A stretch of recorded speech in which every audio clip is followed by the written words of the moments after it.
Okay, now I'm going to check YouTube and make sure that it's working correctly.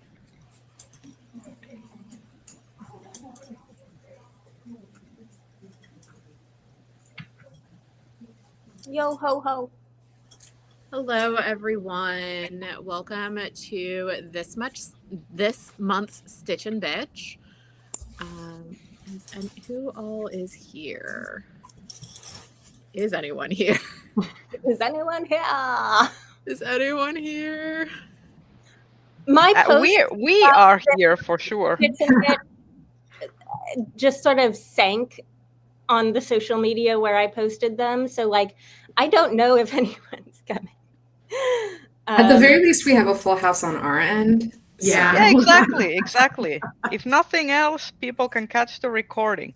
Yeah. And plenty of people do. So. Oh, we do have someone here, Mr. Rarsuri. Hello, how are you?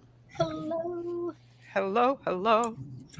Yeah, so welcome. Let's do introductions and what we're working on. My name's Diana. This is my channel, Bookish Di. I normally read science fiction and fantasy, although lately I've been reading more nonfiction and have not been posting. I've just been in a weird mental state because of reasons.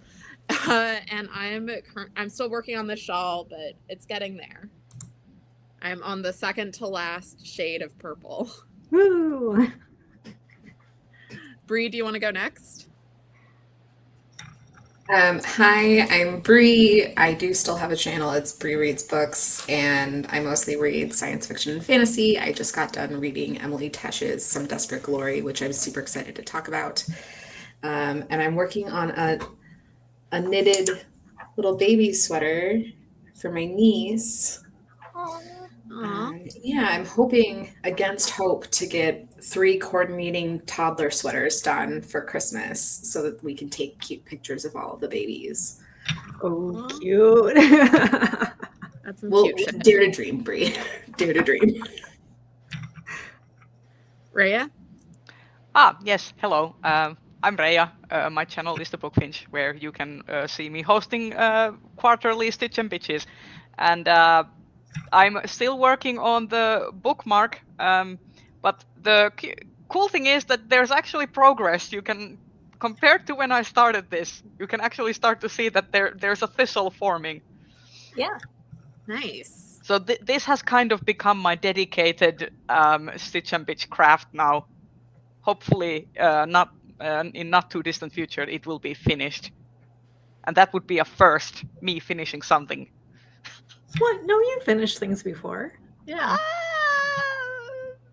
Time to time. I'm more of a forever projector. You were crocheting a scarf for your mom, and you did finish that, didn't you? Because you said you gave it to her.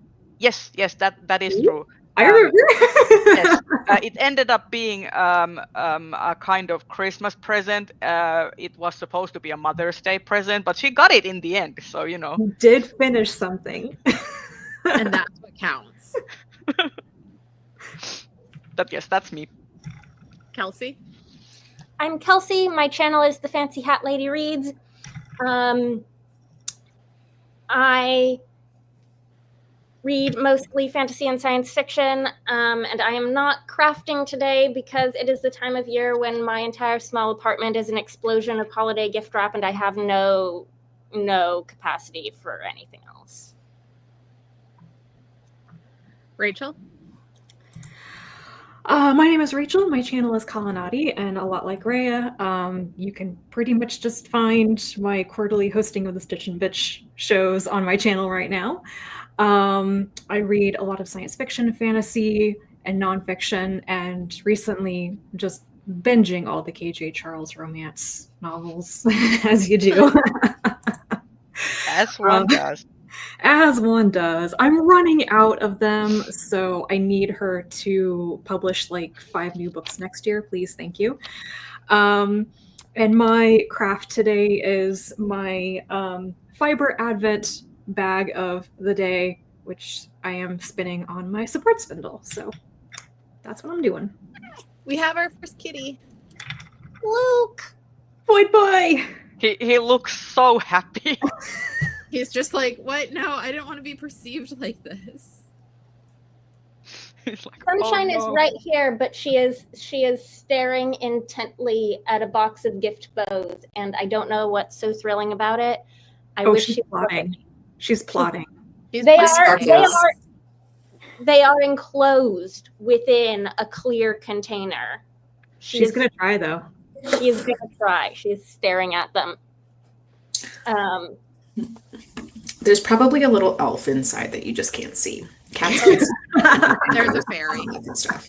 There's Yeah. ghosts or something somewhere. Haunted gift bows. Yeah, whenever Luke and Leia are staring off into nothing, I'm pretty sure it's Carrie's ghost that's haunting the apartment and yelling at these two cats. She's like, no, I should be the only one, even though I'm dead."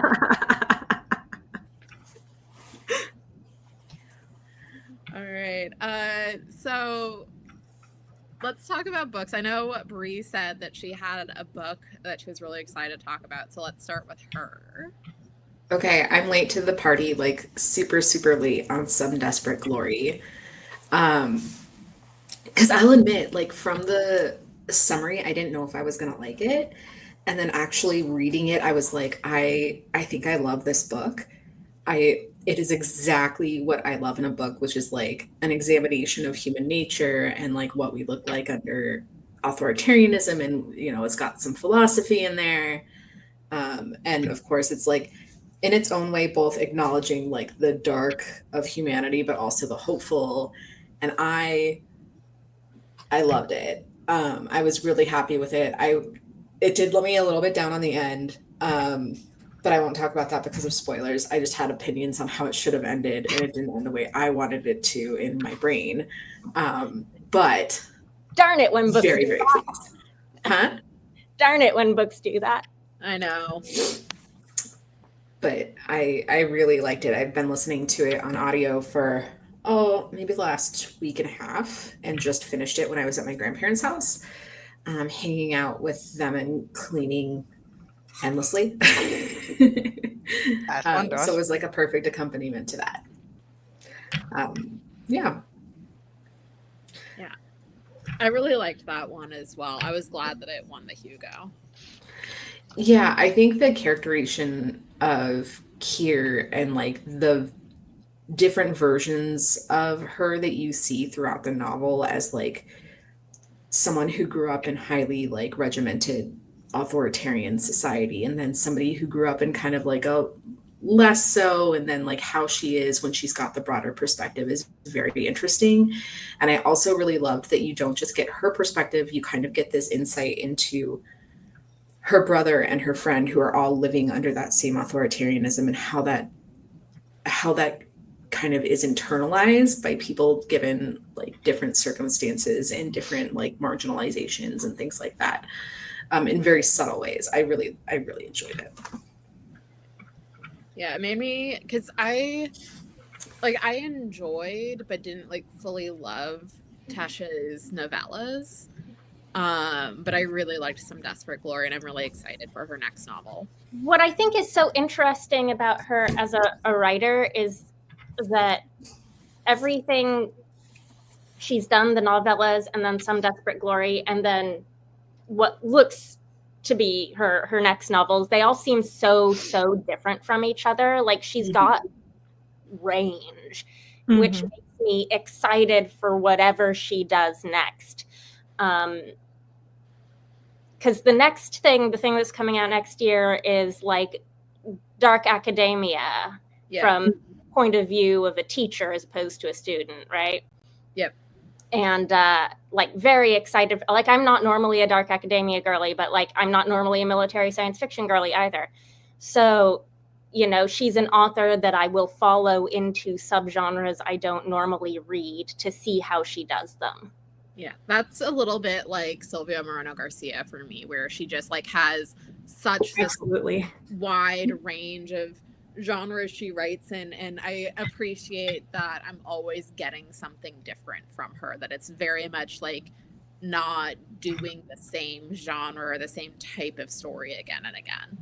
Yeah, Silvia Moreno Garcia is who I was going to bring up, and I think that's a really good comparison of just somebody who's always trying something a little bit different, or like obviously in new weird, like you've got China Mieville, who kind of just always is doing like pulls a new genre or subgenre out of a hat and is like, I'm And gonna try very- this one today. Very intentionally too, which Yeah. I like. And I really like that because like you have like, I don't say this disparagingly at all, but like you have your Becky Chambers who kind of do a similar type of story over and over and do that story really well and expand on it really well.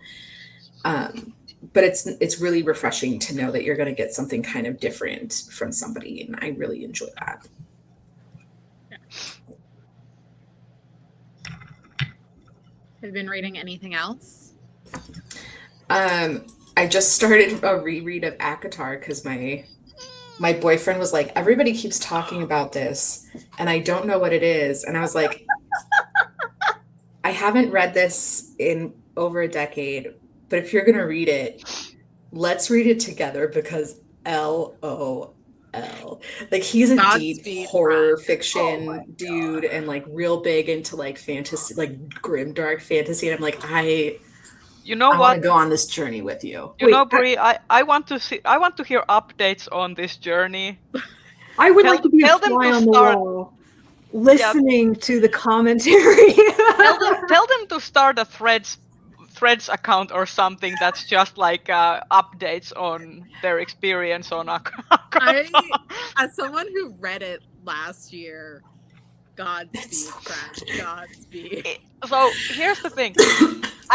At work, there's been a resurgence of people reading, which I'm like, yay, happy. But part of that is that people have been like, I have a couple of coworkers who are like really into the Sarah J. Maas fairies month, and I'm there like, I'm rooting for you, but at the same time, I really think they suck. Yeah, so we just started it this last weekend, and so he's at the part where like Feyre gets like whisked off for the first time to the fairyland, right? And he's like, I don't understand why her family is so comically evil, and also why this guy is a bad guy, but also he's just like, but if I don't want to kill you, you could go and be my girlfriend, right? And he's like, and also like, why aren't they? He looked at me and he was like, why aren't they just werewolves? And I was like, I don't know.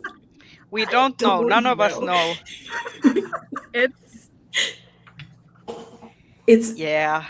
It's a joy though, because I got home from my grandparents. I spent a week there until last night when I got home with the kiddo. And so we sat down, and for like a solid hour, he was just like, I don't understand what's going on in X, Y, and Z. And I was like, look, I'm at the point where I also get to do the nitpicky thing of like, this is a person who thinks that you can field dress a deer in 10 minutes and also carry it back on your Wait. shoulders by yourself as an underfed what? waif. Wait, what? Did you not catch that? I don't know how long it's been, but like the It's opening been scene, like right? it's is been like her- years. I have completely forgotten field dressing a deer in 10 minutes. Okay. The opening scene, right? Or like the opening like couple scenes is her going into the woods to hunt this deer, and like a wolf comes and she has to kill the wolf, right? Yeah. And she's describing how she's like super underfed and they don't eat, and if she doesn't get the food that they're gonna like die within the week, right? But she carries this doe back on her shoulders, right? big On of her a doe shoulders are- by herself. And How big like, of a shoots- doe are we talking? Look, even a a yearling baby is like doe? 90 pounds, right? yeah, like Like yeah. a Even a baby, yearling is 90 pounds. even a baby doe is like 40 kilos. Yeah. And so Like, this is after she shoots this giant wolf, which is described as the size of a pony, and kills him with 2 arrows. And then I have completely skins forgotten him all so of that this. she can take the wolf pelt back.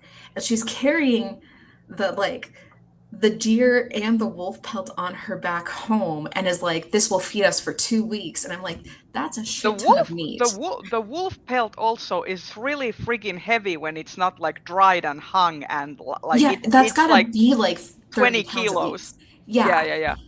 And I'm like, and he's like, he was like, I just ignored that part. And I was like, no, I can't get over that part. I can't get over the part that she's weak and gonna die in the next week, but she could haul Like- like She I've can been bench press 200 pounds for like an hour and yeah, a half in the woods. I've been consistently training for 2 years now, and I can bench press 30 kilos at most, and Well, it's and like clearly difficult. Clearly, Sarah J. Maas doesn't understand how much meat is on a deer because she thinks it's only going to last them 2 weeks. No. And I'm Oh like, wow. as somebody who lives in a very like serious hunting area, right? Like subsistence hunting area, Yeah. that's going to feed your family for a couple months if you dry it right, babe. Like, Yeah. Also, what? as someone who also has grown up in like mixed hunting culture and also grew up on a meat farm, a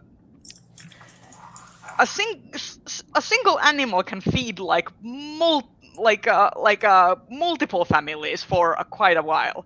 Like it's a lot of meat. You're And I think, only eating like maybe 30 grams of meat per day. well, and I'm willing to be like generous and be like, maybe it really is just a very like a yearling doe, the smallest doe you can get, right? But still, that's 90 pounds field dressed. You're gonna go Wow. through 90 pounds of meat in 2 weeks with your family of 5? Okay.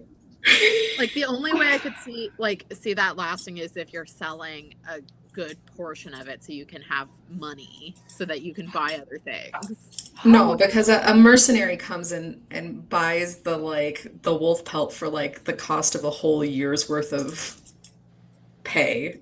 Wow, that's It's anyway. like okay, it's been like maybe I think I read the first Akotar like in 2019 or something. So I have forgotten like more I have forgotten more Akotar than I remember, I think. I can admit that, like I said, like this is nitpicky, right? Like this is definitely Bree grew up as a country girl and is like, what the fuck? It just was like I can't get it out of my brain of this like wayfish. She's supposed to be like what? Let's be honest, like 100 pounds soaking wet because she's a YA heroine.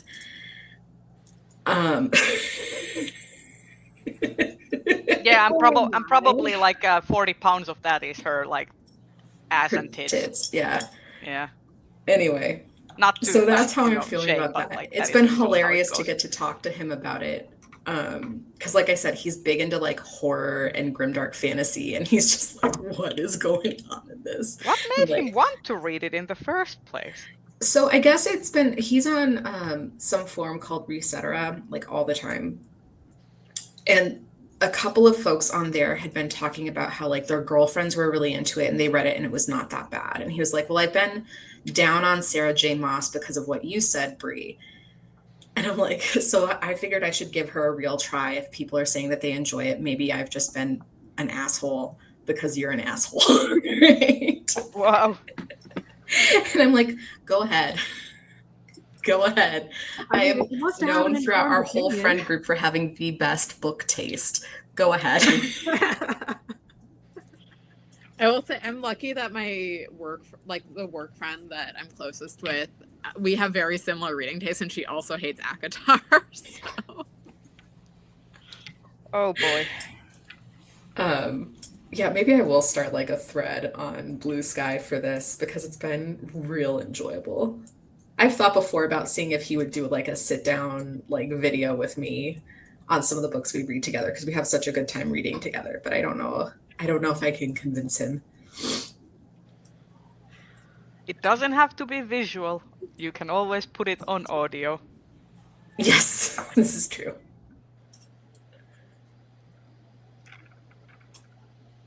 So All right, surely anything somebody else? else is reading something legitimately enjoyable. Well, let's move on. Rhea is next. Also, hi Joe. Okay. So, I finished 2 books since we last talked. 2 whole books I have finished. First up, I finished Word Slut by Amanda Montell. I'm a little late to the party. I did read her book Cultish, which I really enjoyed. So now I listen to Word Slut on audio, and it did not really tell me a lot of stuff that I was not already aware of. It's basically like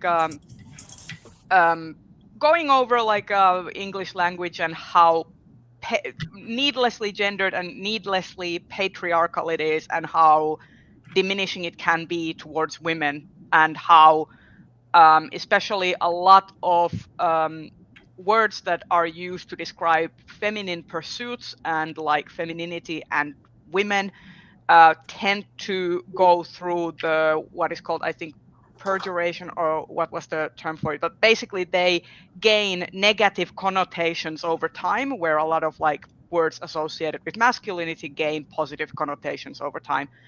And it was an interesting read. Would highly recommend if you're interested in like linguistics, and kind of like a really accessible read, especially if you're not that like familiar with like scholarship around like languages and stuff. It's really interesting and like easily digestible and fun. But also the material is really harrowing, because you will get angry angry reading it, because like then you're like, why does it have to be like this? Also, it did have a little bit of a Torilla Tavataan moment, because Finland was mentioned in one of the portions where they were talking about like languages that were not gendered, and reiterating the study that in languages that do not have gendered pronouns, the children who grow up speaking that language as a first language do not develop a sense of gender as fast as like children who grow up speaking very gendered languages. So, which I already knew, but like fun. It was a fun read. The next thing I read was it Dead Cattail Assassins by P. Jelly Clark. I read Yeah. I read that too recently. I read that, and I have conflicting thoughts, because on the one hand, I thought that it was entertaining, but on the one hand, I had like this thought that like all of the things that when it was satirizing real world kind of concepts, like, you know, there's this group of wizards who are called the Edgelords, or like the main character confuses the so there's this group of wizards who are like they have this clique, and they're called the Three Beards, and she is like, well, neck beards, and these kinds of things. I was like, okay, I actually think that these take away from the meat of the story. Like, it kind of like feels like kind of cheap shots that like don't really have any impact on like what is being like discussed, or like the world building or anything. So I was kind of like taken out of the story every time these came up, because I was like, why is this kind of real life bullshittery coming into here? No, but Like, I thought it was so funny though. I absolutely did not. Thing, like, it sent me over the edge. Every single time that happened, I was just like, okay, I guess. Other than that, it was like really, really fun. But like each time that happened, I was like, okay, and I'm gonna put this down now and go do something else for a bit, because I was just completely removed from what I was reading. So I was a little bit conflicted. However, all of the assassin characters were fun. They reminded me of like kind of like you have like video game characters, and you have the hero meet up these different like antagonists, like they have to fight them, and it's always like it really reminded me of like JRPGs. You have these really cool concepts for these like antagonistic forces, and they're all introduced in like this very like how do you say, like extra, like they were really extra, like each of them. My favorite was the guy who like goes very deep in the character, and then when they question him, and he's like how he presents himself, and then he breaks character and starts defending himself, and that one I thought was funny, because he came across like a theater kid, but like but yeah, it was enjoyable. But I do think like after Ring Shout, I think P. Jelly Clark has been a little bit of like some things like hit really hard, and then other things are kind of like, eh. But like I still enjoy his stuff though. I still And- haven't read Ring Shout. Thank you for reminding me.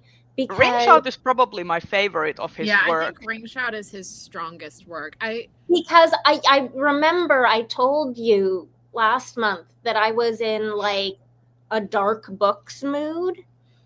And so that's one of those books that I've been putting off because, you know, I know it's going to be heavy and intense, but Yep. I am kind of like, It's short. It's not like 500 pages of intense darkness. bring it on. Yeah, And I it think- also has its funny bits. Yeah, I think for me, I enjoyed Cat Tail Assassins. The bits that you were talking about didn't quite take me out, but it definitely felt like something that could have easily been a longer novel. Yeah, that too. Like I felt like it was a setup for either a series of novellas or like stuff. I think part of the reason why it took me out is that, like, first of all, it's so heavily internet cultured, but not only that, it's so heavily US or Anglophone English like internet culture, which kind of like it, like, I don't really like relate to it because not an first language English speaker, so like I kind of like felt like this is a secondary fantasy world, and suddenly it's pulling stuff from like US specific things, whereas like when it deals with like societal topics such as like, you know, like indentured servitude and stuff, it felt more like universal and easily relatable because every single culture in the world has had that happen in some shape or form or is still currently dealing with that.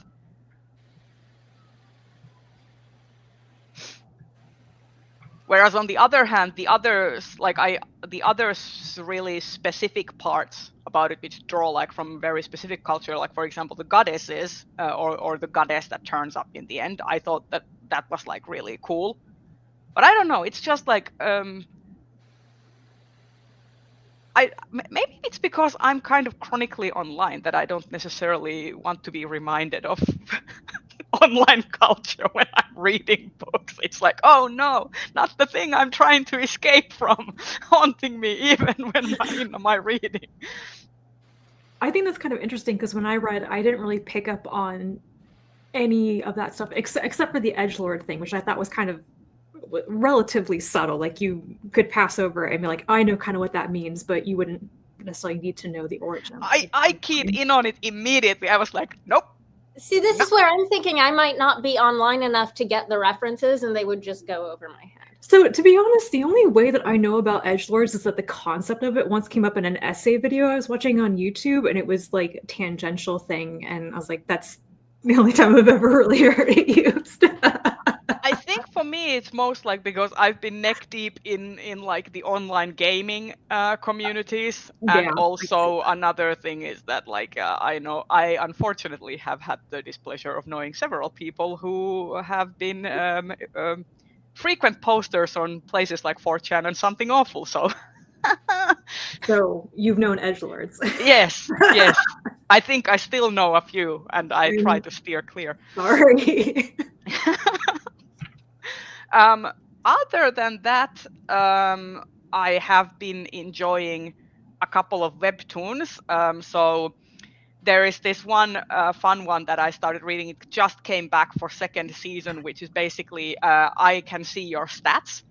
And it's about this wizard who inherits his, if I remember correctly, his uncle dies or something. So he inherits this township from his uncle, so he becomes the lord of this town, and he has to save it from a dragon attack. And and he also, like when he inherits this thing, he gains these powers where he can basically see the stats like it's in a video game. Like he has a quest line that he has to like complete in order to like prevent the attack and save the townsfolk. So he has to build rapport with the like townsfolk and stuff. And the fun thing is that the dragon is a hot guy, And obviously, he kind of starts an affair with this dragon before he realizes that he is the dragon. And the dragon doesn't know that he is the mayor or like the lord of this town. So the dragon hates the lord of the town, but doesn't realize that he's actually in an affair with him at the same time. So they're kind of trying to like figure stuff out, and the wizard is trying to find a way for this dragon not to burn his town to the ground at the same time. It's been fun. Leia decided to join, and Luke laughed. Let's put it this way. Compared to some other webtoons that I have been reading, this Oh, one no, is this is wholesome. Perfectly charming. This sounds so much better. Yeah, exactly. This one is fun and like almost wholesome. But You know, secret compared to some of identities, the other enemies, ones. lovers to enemies to lovers. Yeah, exactly. Also like secret identities, because like he doesn't know the. But I like yeah, a good secret identity. yeah, Yeah, don't it's been yarn. fun.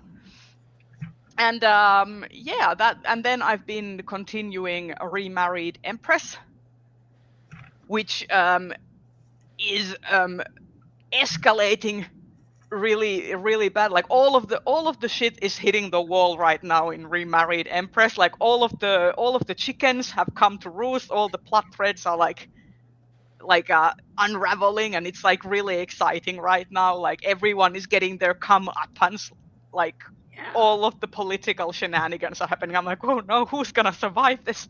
I'm like, what the hell? But yeah, those are the things I have been reading and enjoying. I'm not gonna even talk about the other thing, the other webtoon, because stuff happened in that webtoon, and I am so mad. Was this the one with the lady who faked her own death, but Yes. her husband still Okay. Yes, she Well, has we already now. know that one is a hot mess. Yeah, so- the hot mess continues. She's now back with the guy. She folded like a paper plane. He fell to his knees and begged for her forgiveness and swore that he loved her, and she folded like a paper plane and was like, "Make me your queen." And I'm like, okay, time for me to wash my hands out of this thing. So I'm trying to avoid reading it from now on because it's a waste of my time. But yeah, that's On me. the other hand, when you read it, you get to tell us about it.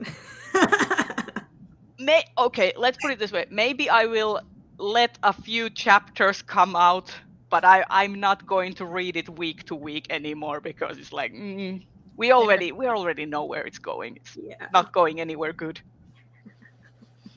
Instead, you can expect updates on the Dragon Wizard drama. Oh, I want to know more about that. I want to know when they're gonna find out, like the other secret Me identity. too. Me too.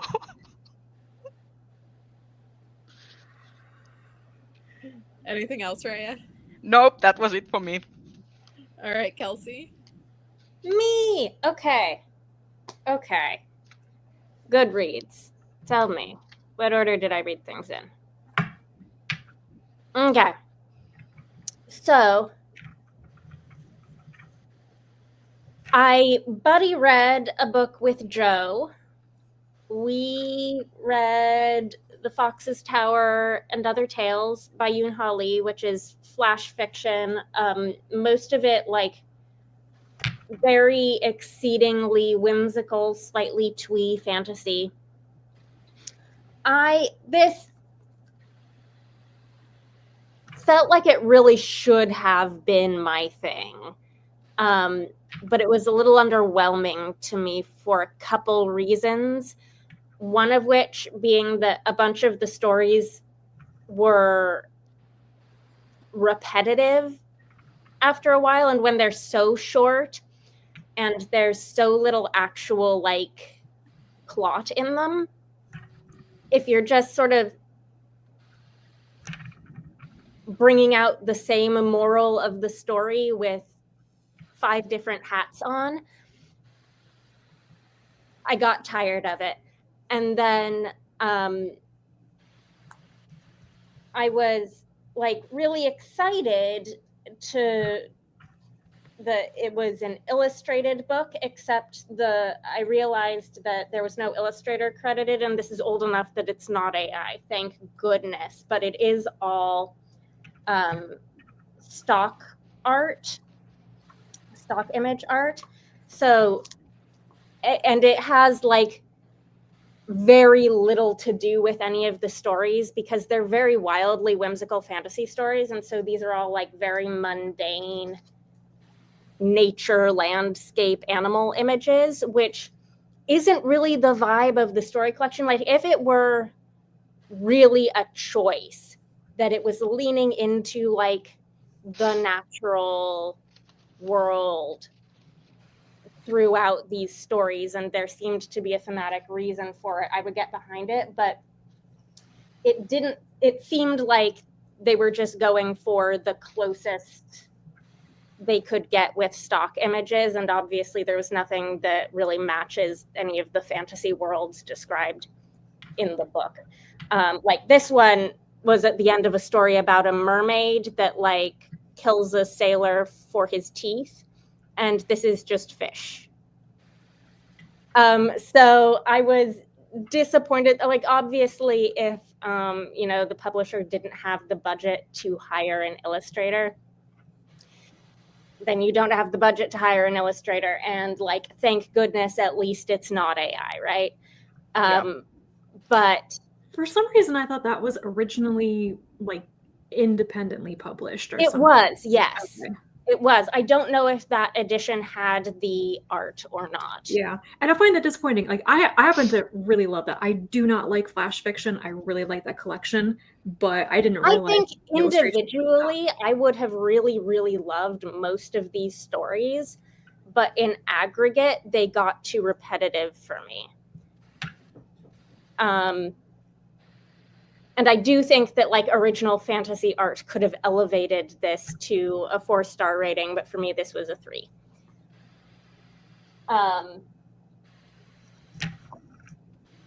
Yeah, I don't know if that original version that was indie published had the illustrations or not. I'd be kind of surprised if it did. It seems like a choice made for the new. It seems like a choice made by the publisher for this edition. Yeah. And like, I love when, books are illustrated, and I love especially when, they're illustrated by artists who are paid money to illustrate things from the book. So that was okay, but also like I had been talking last month about how I was in this like dark, bloody reading mood, and this was very much not that. This was like there were a few stories in this that were like darker, and I found that those were the stories I gravitated to, but most of them weren't. A lot of them were very sweet, and usually I like that, and I was just in the wrong mood.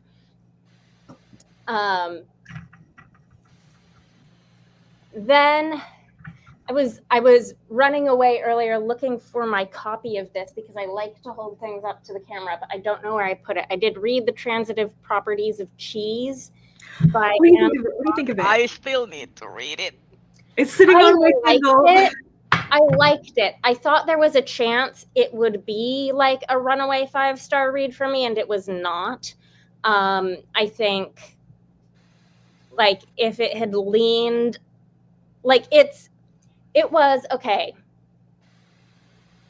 The title, the cover, the book description sort of make you think it's going to be a zany comedy, and it's not. It's a serious piece of science fiction with, serious science fiction ideas.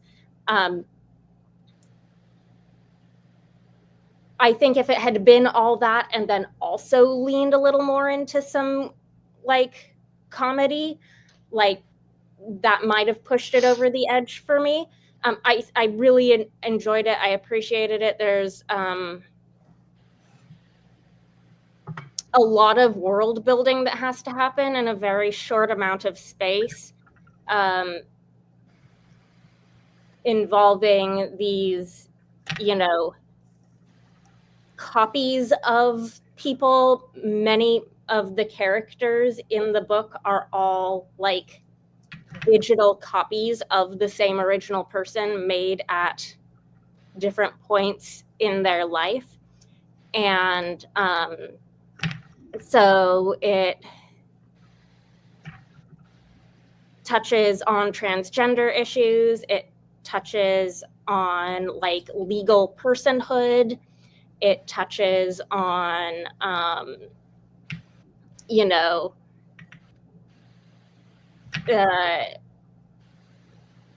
capitalistic desire to abuse technology to, make money in evil ways. Lots going on. There is a whole lot of backstory and world building that you have to sort of pick up on in a very small book. And then, so I felt like the plot wasn't quite as tight as it could have been. There was specifically one plot point that I was wondering if it got dropped or if I had just missed the important bit of information. So when someone else reads it, I will need to compare notes because there is a specific question that needed to be answered that I couldn't figure out what the answer was. But I definitely enjoyed it. Takeaway, top line takeaway is it's a more interesting, serious piece of science fiction than it maybe presents itself as in its marketing. That sounds good to me because I think one of the reasons that I haven't read it right away is I kind of expected it would be maybe like a zany, humorous thing, and I was not really in the mood for that. But more serious science fiction about those topics sounds right up my alley. I really wonder about the meaning of the title now, though. I mean, the protagonist is a cheesemaker. Okay. That's and it does involve a cheese heist. Okay. Cheese heist? Cheese heist. Okay. But like the plot of the cheese heist was a little confusing to me. Like it wasn't the best written heist. Like, like if you read a lot of heist books, some authors are really good at writing heists. And like action scenes. Some people are good at writing it, some people are not. Right. I wouldn't recommend you go into this for the heist. I would recommend you go into it for the science fiction. Cool. And then have I finished? Yes. Okay. I finished reading The Siren Depths, which is the third Raksura book. 4 stars. Babies. Totally solid. I will say for the first half, I was thinking it was my favorite book in the series by far. I was thinking 5 stars. And then the second half was less all of the things that I particularly love about that series. The first half is Moon having angsty drama and like freaking out about it, which is what we're here for. This is what we love. To be fair, Moon is having angsty drama in all of the books. Yes, the level of angst just kind of fluctuates. He is a little Moon is having a total boy. meltdown for the entire first half of this book, and I was here for it. And then the second half is where plot happens. And I am a little bit less into these books when it's focusing on plot happening. Personal preference. Because Moon having, angsty meltdowns takes a back seat when they have to fight the Fel. And we're here for Moon having angsty meltdowns. But the great thing about Moon is that usually, like,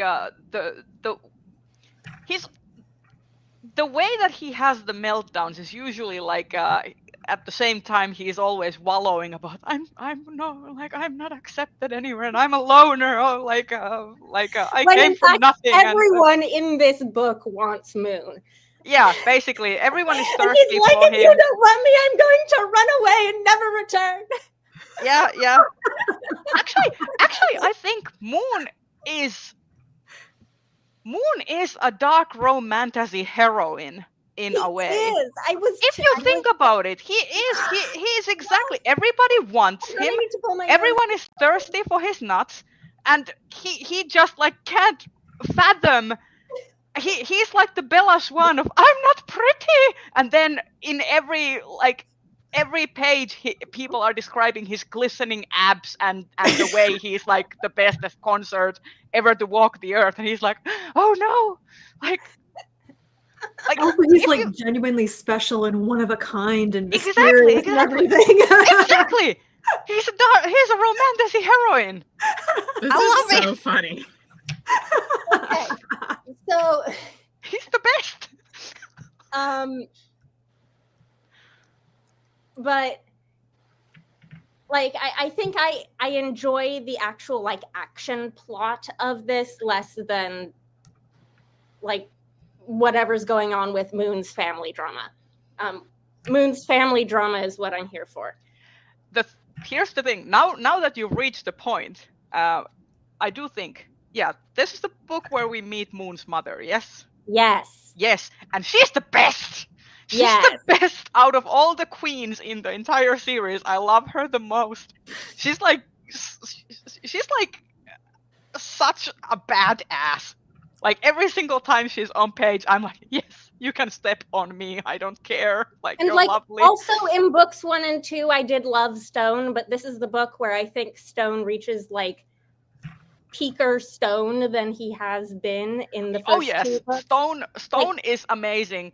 And not gonna lie, I sort of kind of low-key, it's not canon, but I sort of kind of low-key ship Stone with Malachite in terms of like, just because they have like, both of them are curmudgeonly and self-assertive, and I just feel like they would have such a cool friends with benefits relationship.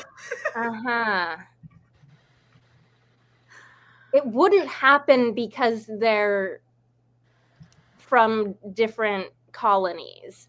I mean, it would not, but I mean, at least they're not related. But yes, so in that sense, it would. That sense, it would, or could rather. I don't know, but yeah, I love Stone. Stone is also great. You know, if ever Books of the Raksura were to get an adaptation, my pick for who should play Stone is Charles Dance, who played Tywin Lannister. I don't know who that is. I realize you probably also don't know who this is, but he also voiced Emir the Emperor in Witcher 3. Yeah. I also don't know who that is. But thank you for the context. But he's have you seen The Crown? Have you seen The Crown? I watched the first 2 seasons, maybe. Yeah, he's in them. Yeah, he's in. He plays the He's one not of the in the first 2. Is he in the first 2 seasons? I thought he's was. He's in second and third seasons. Playing who? He plays Prince. He plays Prince Philip's uncle. He's the one who gets blown up by the IRA. Mountbatten. See, this is so long exactly, ago. I don't remember anything about this show. I don't remember that. Anyway, Charles Dance, you don't have to go just look up some of his appearances in Game of Thrones, and you kind of get the idea. Okay. The point is, the man has an aptitude for snark. And being the evil villain, he plays Vetinari in at least one of the Discworld adaptations too. Yeah. Like I would like. I mean, honestly, if ever Raksura would get adapted, it's not gonna happen. I would assume it should be like a. It should be animated. It should be animated, either 2D or Studio 40-ish kind of style, you know, like cool animation. And Charles Dance would be the perfect guy to voice Stone. Or interesting Idris thing Elba. about I'll this take book, Idris Elba as well. Siren Depths feels like the end of a 3-book trilogy story arc.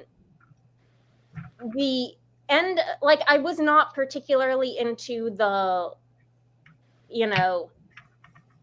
action plot of this. However, the end of that,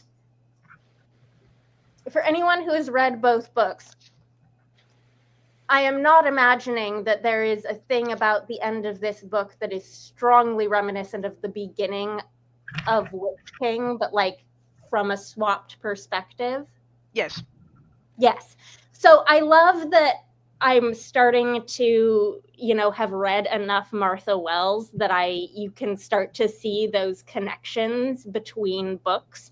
I like getting to a point with an author where, like, you start to recognize patterns and reused ideas in their work.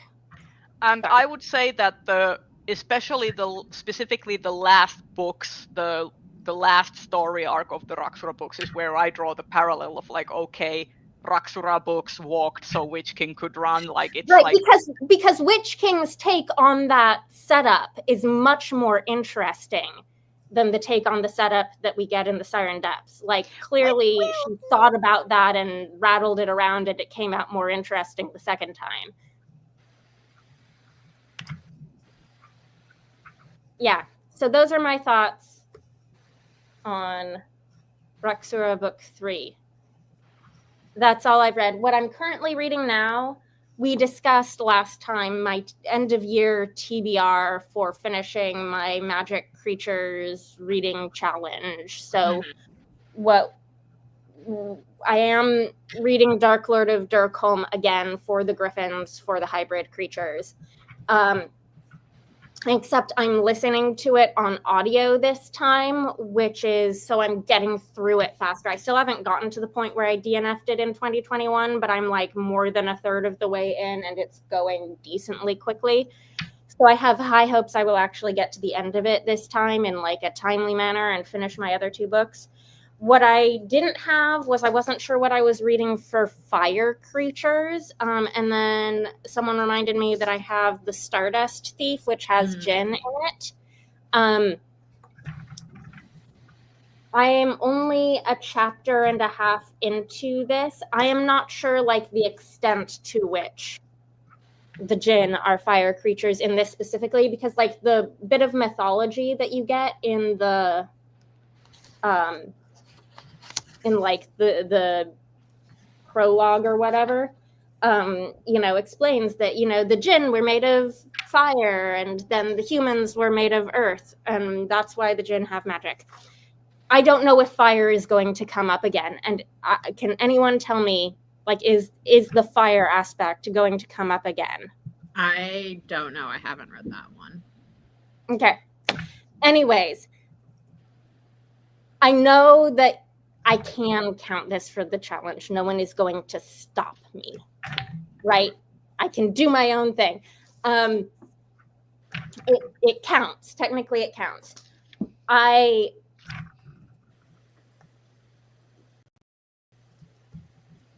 don't know, because, like, the other book that I read earlier in the year that I feel like I could have counted for this challenge was Bee Sting Cake, which is the second Greenwing and Dart book, and that did have a dragon in it. Oh, Sunshine's Lunch is coming out of the automatic feeder.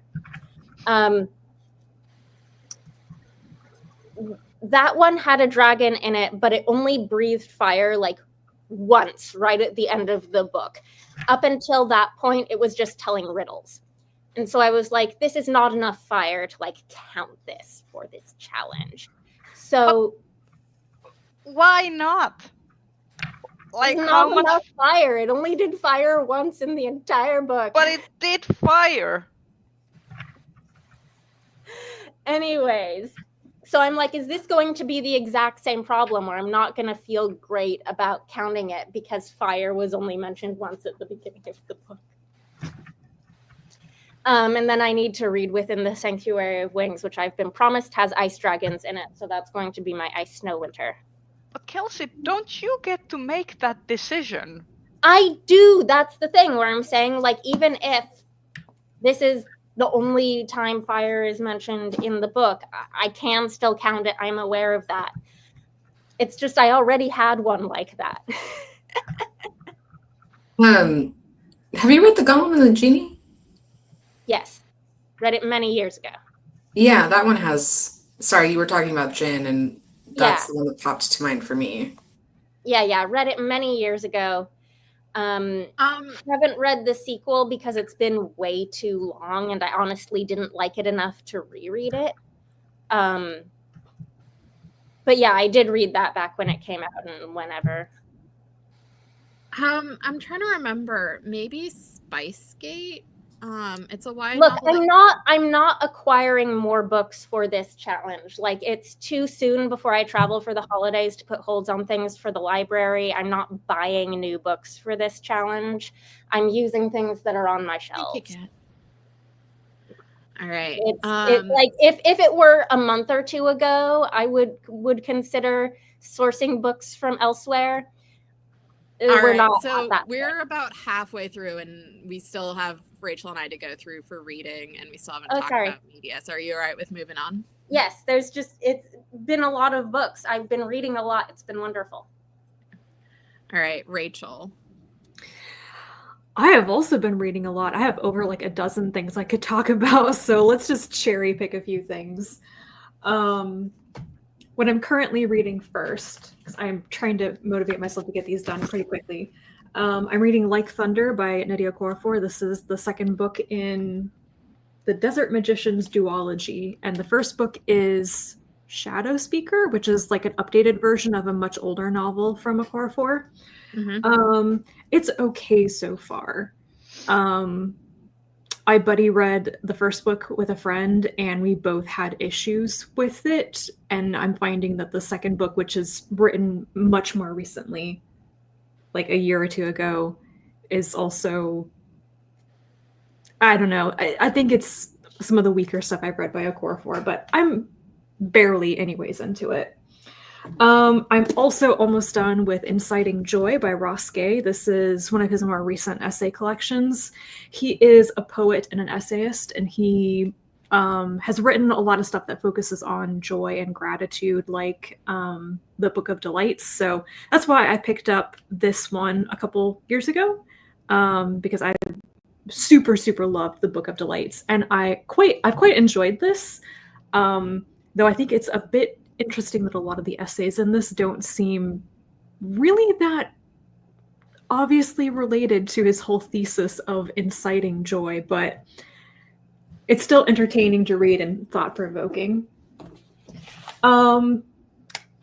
Major things that I read in the past month. I did read the Dead Cat Tale Assassins, and we talked about that enough, I think. I quite enjoyed that, and I think I definitely enjoy P. Djeli Clark's shorter stories more than his like full-length novels. Like, yeah, so I really enjoyed that. I read the latest Tita Rosie's Kitchen mystery. Oh, I haven't read that yet. Yeah, Guilt and Ginatan, and I really like the world now that we've got like the whole cast of characters set up and the town politics and everything. So I just enjoy like the vibe of being there. I think this is probably the weakest installment so far, and potentially because there's less food in it. What? And I was like, really? There's a lot of interpersonal conflict, and there's a lot of talking about small business economics with people, but there's pretty much like no scenes of them going to Tita Rosie and getting fed all the great Filipino food and everything. So I was like, really?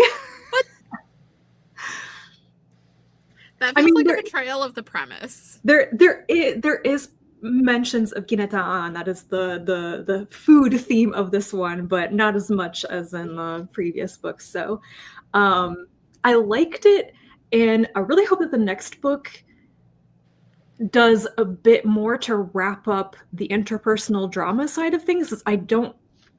For how detailed these books can be about people's conversations with their friends and stuff, and their They're very communicative about the issues that matter to them and stuff.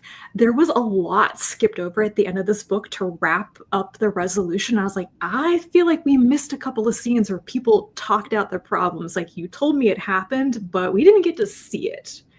So I'm wondering if some of that may continue in the rest of the series. But when you read it, Di, you should let me know what you think. So yeah, I'm gonna put it on hold at the library, and maybe it will come in time for me to have it be some holiday reading. Yeah, there is a lot of Dr. J being an excellent like wingman. So I was there. I deeply love Dr. J as her love interest. Yes, I like Detective Park too, and they definitely like get to buddy up and be like the brothers Park in some scenes. So that was really fun.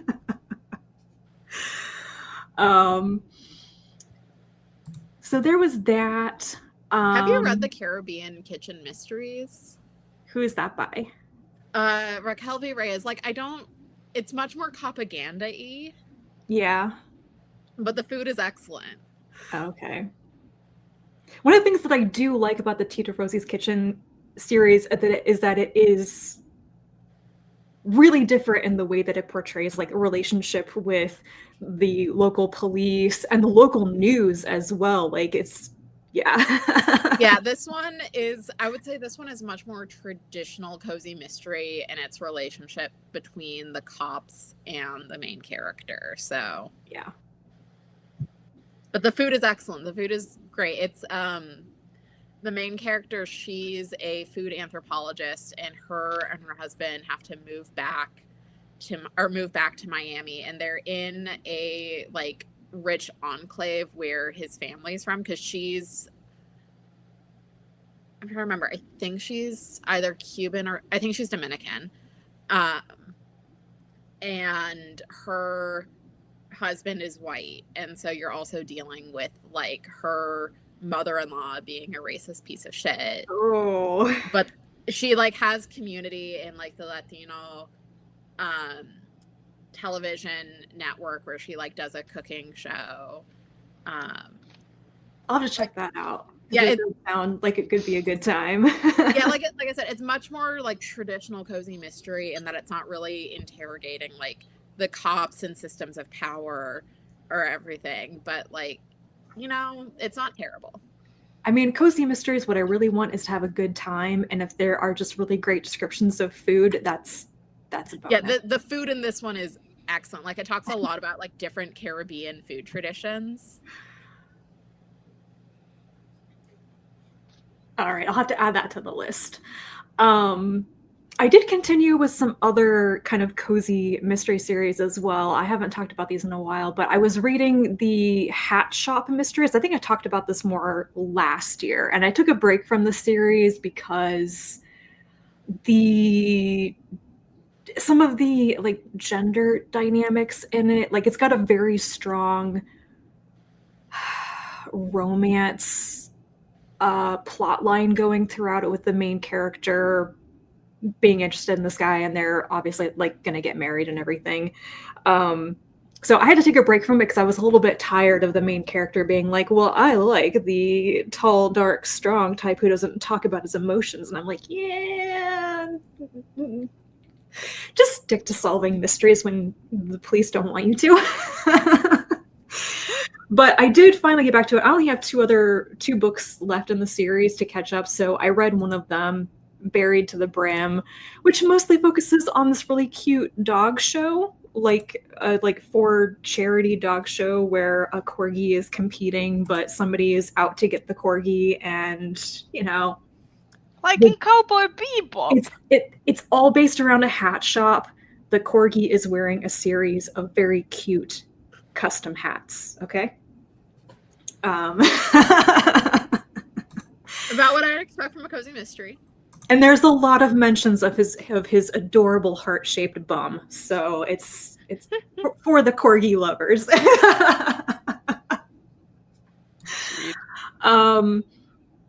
And now Nancy Warren is writing books again. I think she took a little bit of a break, and there's a new installment of the Vampire Book Club series in Want of a Knife, which I am coming to enjoy quite a bit because it's like one of her series. They're all like these cozy mysteries that focus on a slightly supernatural world. They're, witches and vampires and stuff. And in this one, the main character is a middle-aged woman. She's working in a bookstore in Ireland, in a small town.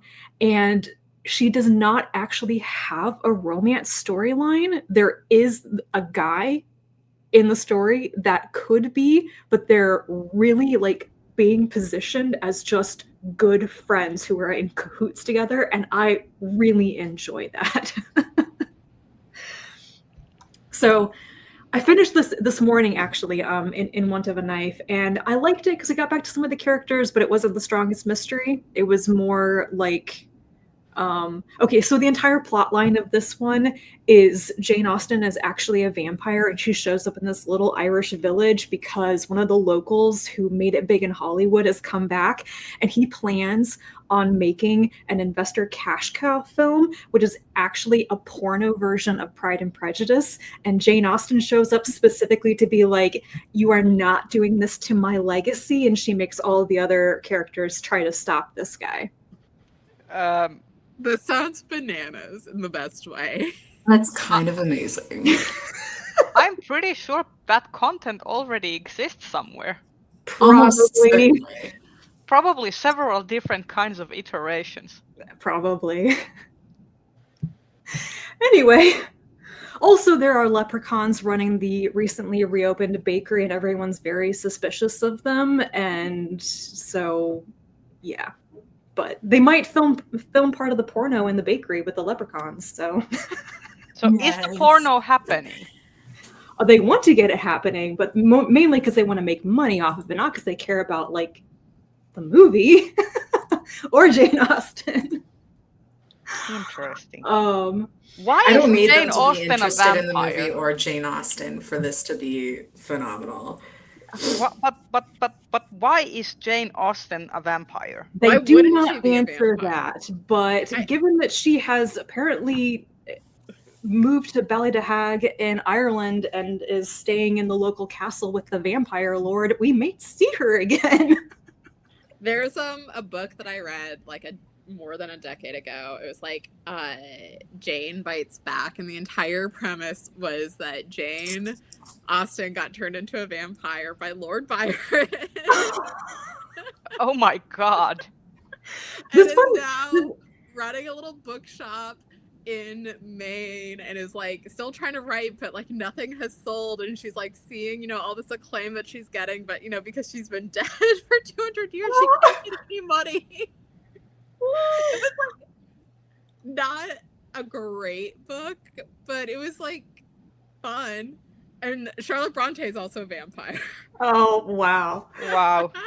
This one has Oscar Wilde as a vampire too, so there are some scenes where he's giving his pithy opinions on the vampire book club's mystery solving skills. That makes sense because Oscar Wilde was Irish.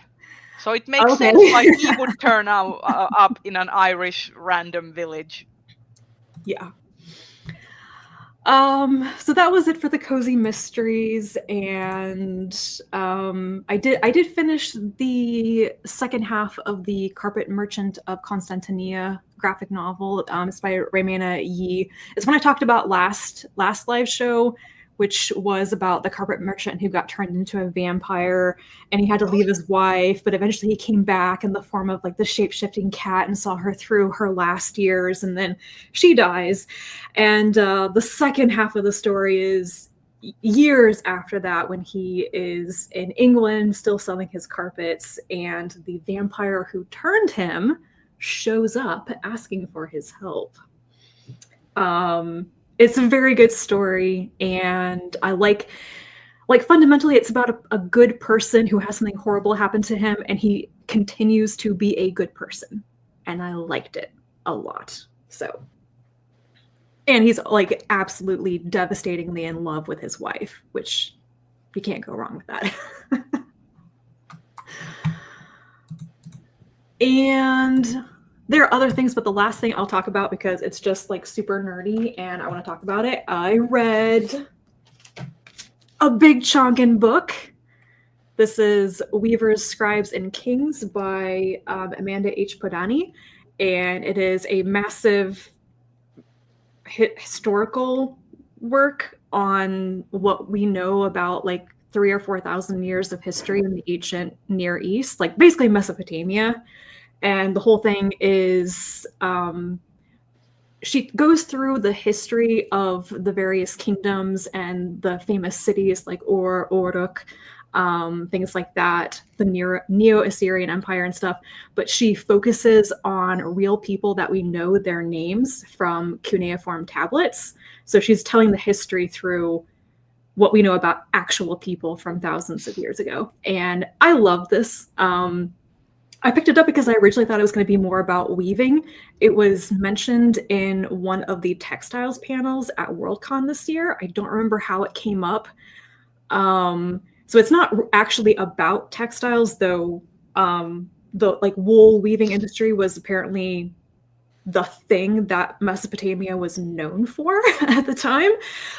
So there is some talk about it and like the basically the big weaving workshops that were owned by the royal palaces and stuff, and just how that was part of the economy and everything. But yeah, I don't read a lot of like history stuff, but when I do, I like it to be about the really, really ancient past. And I ate this up. It's 600 pages with notes and stuff, and I read this in less than a week. So Wow, that's impressive. It's very readable. It's pretty dense. She goes through a lot, and there are a lot of names mentioned, but she makes it really interesting, probably because it is actually about people, and not just kings, but normal people, the scribes, the people running the warehouses and tallying up, the bushels of barley and stuff. Like, what do we know about these people for sure? Have you read Women's Work by Elizabeth Wayland Barber? I have not. It's on the list, but I have read her book Prehistoric Textiles, which I know has a lot of similar source material as Women's Work does. So yeah, you just might find that one interesting. It's a little bit more specifically about like the history of weaving and like the interplay of I plan on reading it. I need to get back to that. So yeah, that's the last big thing that I read that I want to talk about. So I actually did read stuff. I haven't just been playing Veilguard, although I have been playing Veilguard still. So how many times have you finished Veilguard now? 3. Did I start a 4th playthrough last night? Yes. I would be shocked if you hadn't. Anyway, I mean, there are so many people to romance, though. Meanwhile, I paid 60 euros for Veilguard and still have not touched it since the character creation because Hades 2 has consumed my soul. Fair enough. It's gonna happen sometime. But yeah, so I actually, at the end of November, it's weird for me because sometimes when I'm like really stressed or really anxious, I can't focus on fiction at all. Like, fiction just makes me more stressed and anxious.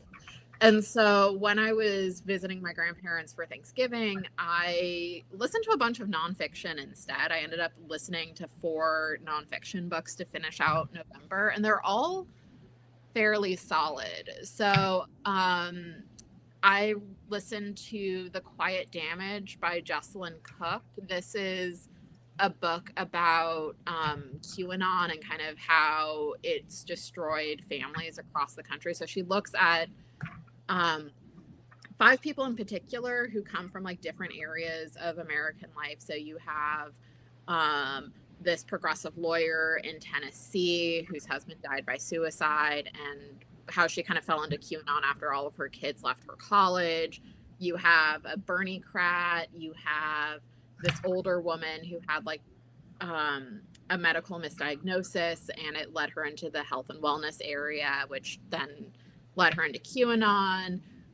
You have other people as well. So it was interesting, but I think the book kind of lost its momentum when it like stopped focusing on the specifics and kind of went a little bit more pop psychology.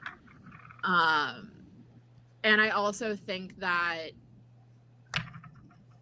there's one Black family that she was focusing on, and I think they were kind of the most underserved of the 5 people that she was looking at. So that was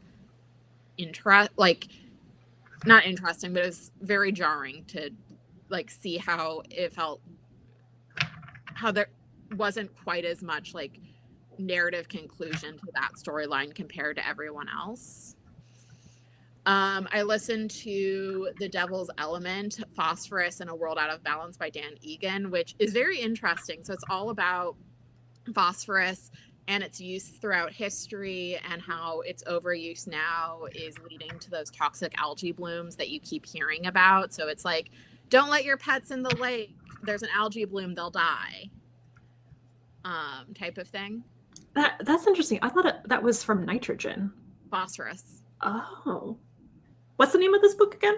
The Devil's Element. I found out about it because a podcast I really like, this podcast Will Kill You, they do a book club where they'll interview authors of nonfiction books. And I've read a few of the ones that they've interviewed. So Stephen Thrasher, he is a journalism professor at Northwestern, and he wrote a book called The Viral Underclass, and they interviewed him, and I really liked that.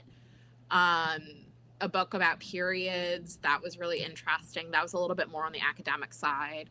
But yeah, the podcast is run by 2 epidemiologists, both named Aaron.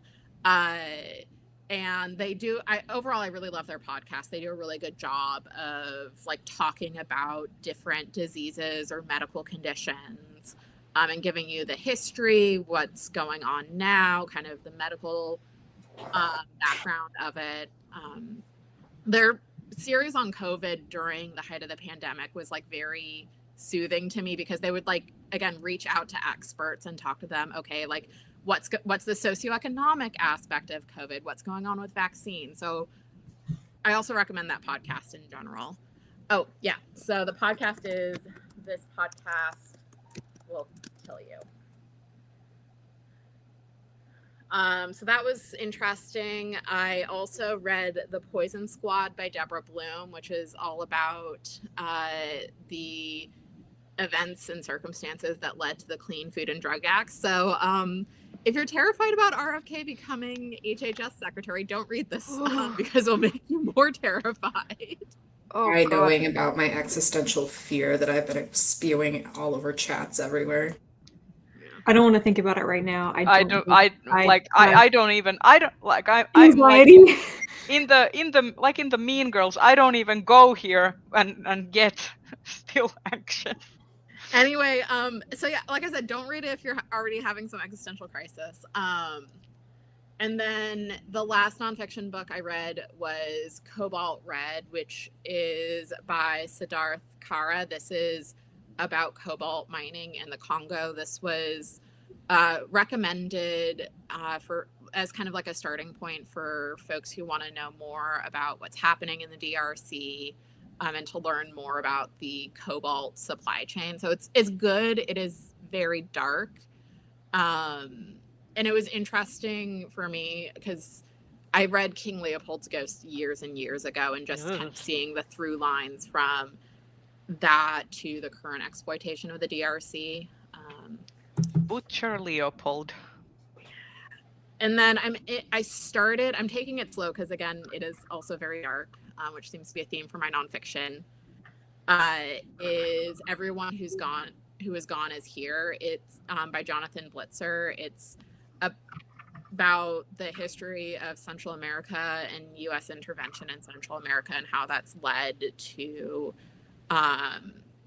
the current migration system and asylum and everything that's going on there. So again, I'm about 20% in, and it's something where I'm just kind of taking it a couple of chapters at a time because it's very unflinching in the horrors that a lot of the right-wing governments and paramilitary groups were inflicting on mostly indigenous people in Central America.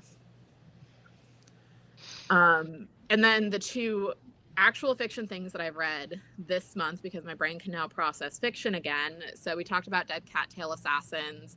And then I finally read Demon Daughter by Lois McMaster Bujold. I'm trying to like always have a Penric and Desdemona novella in reserve. I do. I still haven't read the newest one because I'm like waiting for the perfect moment. And I always have a fun time with Penric and Des. I have a lot of mixed feelings about the ending. Where Des tells Penric what she's been doing, and he and Negus are like, "Oh yeah, that's fine." It's like, no, like, hold on. So I haven't read this one yet, so caution. But they really are the perfect like palate cleanser. Yes. Like, although the one about the missing child was dark. For some reason, I found that really harrowing to read. I mean, I've read things along similar lines before, but that one was so difficult, especially near the end. And I think it's because it came at that moment in the story where Penn was also like a father of a young child, and like his internal thoughts about it was like, that was rough. That was really rough. But yeah, with Lois McMaster Bujold, it's very much like, I know if no one else has got me, Lois has got me. Yeah. Yeah, because we've been having some discussions in various group chats about like the definition of cozy and what does that mean. And for me, the Penric and Des novellas are cozy. Like, I always know that things are going to turn out okay, that there'll be some interesting personal stakes, that Penric and Des will get into shenanigans and get out of shenanigans, and everything will be fine. Well, they're also the kind of book where, you know, like, good things will generally prevail. Yeah. Like, maybe not always, but like the over-under is that the world is a good place. And that's like the lesson. I think the source of comfort for me in stories like the Penric novellas is that it shows a world where people do bad things, but there are still people who are trying to do good, and discussions about those, like the theological discussions in those novellas, are really interesting to me as well. Yeah. I also I like the discussion of the 5 gods and the bastard in particular. So yeah, that's what I've been reading.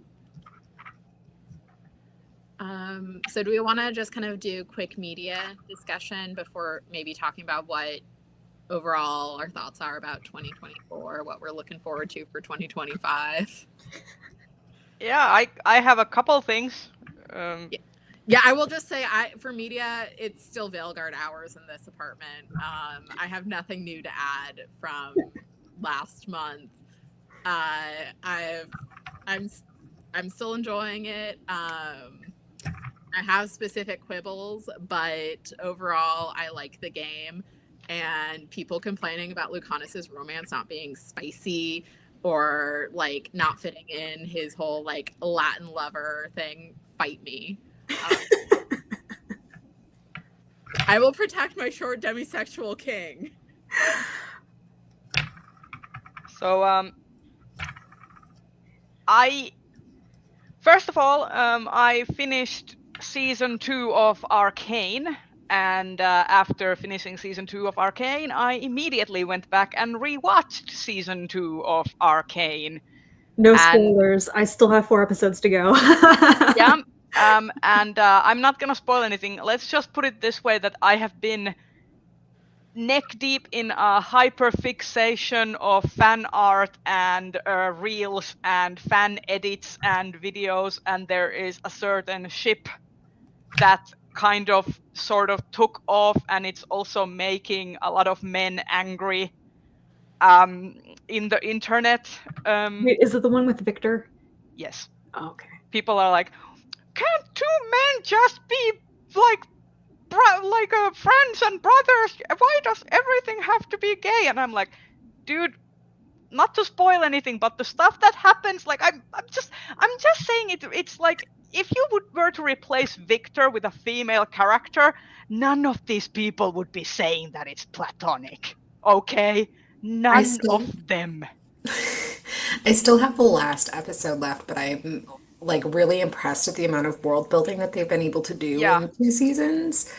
I will say it's not perfect. I have some major criticisms with the way the Zone Piltover like apartheid situation is handled in season 2. Like I have very major criticisms about that.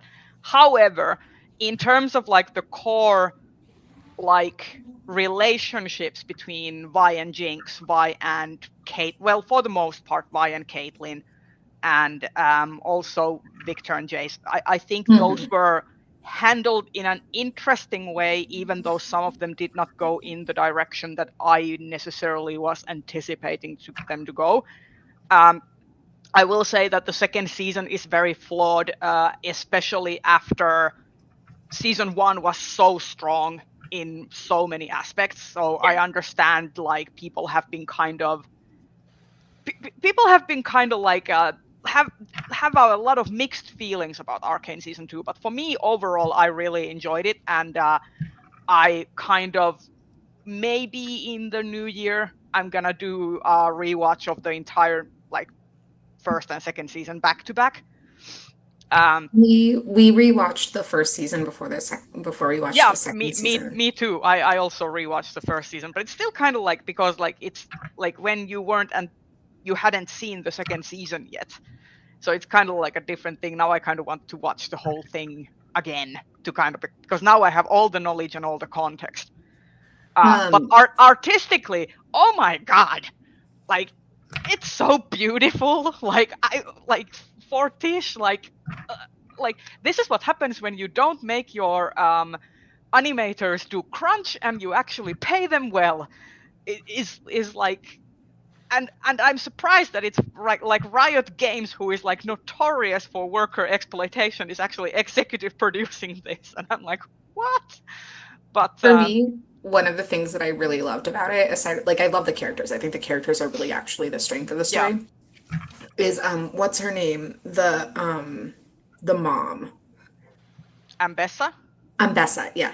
I love Ambessa because Ambessa is like unapologetically masculine in every way and is still seen as like attractive and sexual and not in like not less than in that regard, right? Like that to me is a really cool dynamic that I think they pulled off really well. Having again not seen the last episode, I mean maybe they ruined it all, but I don't think so. I don't think they do with her specifically. But I will say that like her like the fact that she makes people uncomfortable in season 1 by being her, like the scene in season 1 with Jace being in the vats and she's there with the sex worker who is there servicing her, and Jace is just there like, what the hell? Like, I can't. I just love that she's like unapologetically doing the kinds of things that like a very masculine dominant ruler we would show doing, and it's like it's unapologetic, and she's not seen as like less of a woman for it in a lot lot of ways. And like she's that's not not questioned. part of the conversation. And she's Yeah, not she's never questioned. Her role as a leader is never questioned in that way. Did you see that CL Clark is doing an Ambessa? I haven't seen Arcane. I just know CL Clark is doing an Ambessa prequel novel. Yeah.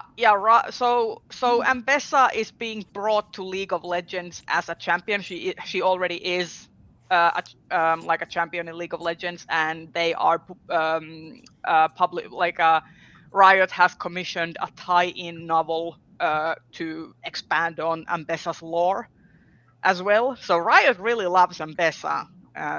So there's gonna be more content for her. Also, this is not getting me back into the cesspool that is League of Legends. Never again. The fact that something as awesome as Arcane could come from something as mind-blowingly awful as League of Legends is still mind-blowing to me.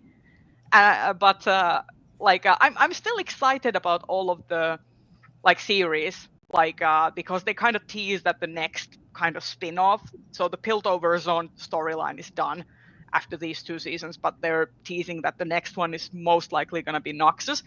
And the thing is, like, I enjoy League of Legends lore, like the Runeterra lore is really cool. I just hate all the games that it's based on. Especially now that they introduced gacha mechanics to it, so now we also have paid gambling, or even more so paid gambling in the game. So, but yeah, and the other thing that I went and see today, like I finished an hour before we started, was War of the Rohirrim, Lord of the Rings, the animated movie. That's about Helm, Hammerhand, and the war between Rohan and the wild men and the what's the word? Dunland prince. Oh. Who tries to take over the throne of Rohan. Is it good? I would say it is okay. If you are expecting a similar experience as like Lord of the Rings, the trilogy. Okay, I haven't watched the movies though. I've only read the books. Can I see this movie? Yes, it is. It's set 200 years before The Hobbit. And so I would have no expectations movie related. Are you telling me you did not grow up with the definitional science fiction fantasy experience of watching the Balrog scene live? Yeah, we have had this conversation before. I grew up barely watching any movies. Please, when you do watch it on the largest screen you possibly can. Yes. You should watch them. The only screen I have to watch it on is my laptop screen. I don't have a TV. I'm pretty sure, like, Lord of the Rings is such a seminal trilogy that somewhere, some theater is showing screenings of it. Oh, it's like an annual thing. They did it over the summer. They re-released the extended editions. I went with my friend to see them in theaters, and or when you come to Minneapolis next, I have it's like 4 hours long, and I really had to go pee. See, I bought used copies of them on DVD. I have them. It's just there's 3 of them, and that's a lot of movie to sit through. When you come to Minneapolis next, we will watch Fellowship on our very large, obnoxiously large TV in the basement that Zach insists we have. This is the one excuse that I think it would be worth having a large screen for. Okay. And we can snuggle cats. I mean, to be fair, I take full advantage of my 70 inches every single day of my life. TV is huge. I know. It's absolutely massive. One of the reasons why I never want to move out of this apartment, if I can help it, is that I do not want to haul that screen down the stairs. This is why I'm glad I'm on a 1st floor apartment, because I don't have to worry about that. But my question 4th floor, no elevator. Ew. My question was, can I go see this movie in theaters without having seen the Lord of the Rings movie? Yes, you can. Like fully without any context, you can. There's like a couple of nods at the very end to like the movie buffs. Okay, because I read the Lord of the Rings books years ago. Yeah. But yeah, so I'm not like totally ignorant of the Middle Earth lore. You could go see this even without having read Lord of the Rings. Oh, okay. You could watch Rings of Power.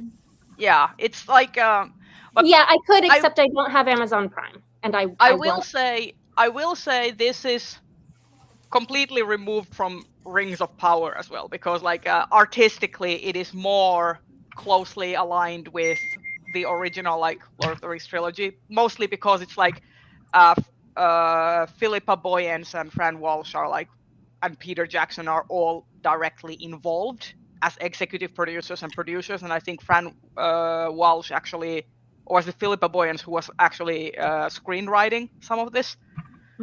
So it is more aligned with the original trilogy like thematically. Miranda Otto as Eowyn is the narrator for the movie, so she does the sort of Galadriel role in that she narrates parts of the movie. And I thought that it was okay in that, like, if you come into that movie expecting it to be like Peter Jackson's Lord of the Rings, you will be disappointed, because this is like, yeah, there's elements of that, but this is more anime. So there's a lot of like anime-esque, like very bombastic, like extreme stuff, like, for example, fighting wise, that you would expect from an anime movie.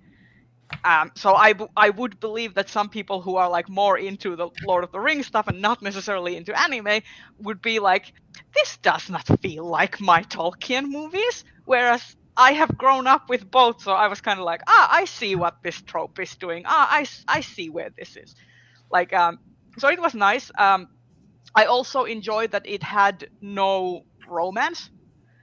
So the kind of every single character gets like, there's like this hint of like a failed arranged marriage, which basically sets off the main antagonist of the movie. Like, he's so bitter about it. But the main character does not end up with anyone. And I think that's like a cool thing to know going into the movie, is that like, because I was watching it, I was like, please don't let her, like, don't let there be a shoe-in romance somewhere, like, and it didn't happen, and I was like, thank you. But yeah, I would recommend it. It's not like a masterpiece, but I liked it. It was entertaining. It was enjoyable. And Brian Cox does the voice of Helm Hammerhand, and I always enjoy Brian Cox in everything that he's in, because he's just a delight. Without me, because he's mean. He waited until I was gone, and he was like, but it might not be in theaters next week. And now I'm not talking to him. That's not true. I'm talking to him, but meanly.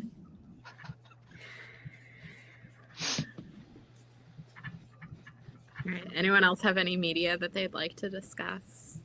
Yes, this will be quick though. I saw Moana 2, and it was disappointing and underwhelming, and I'm really sad about it, because the first movie is one of my favorite Disney movies. And like, it's not bad, it's just a mediocre children's animated film.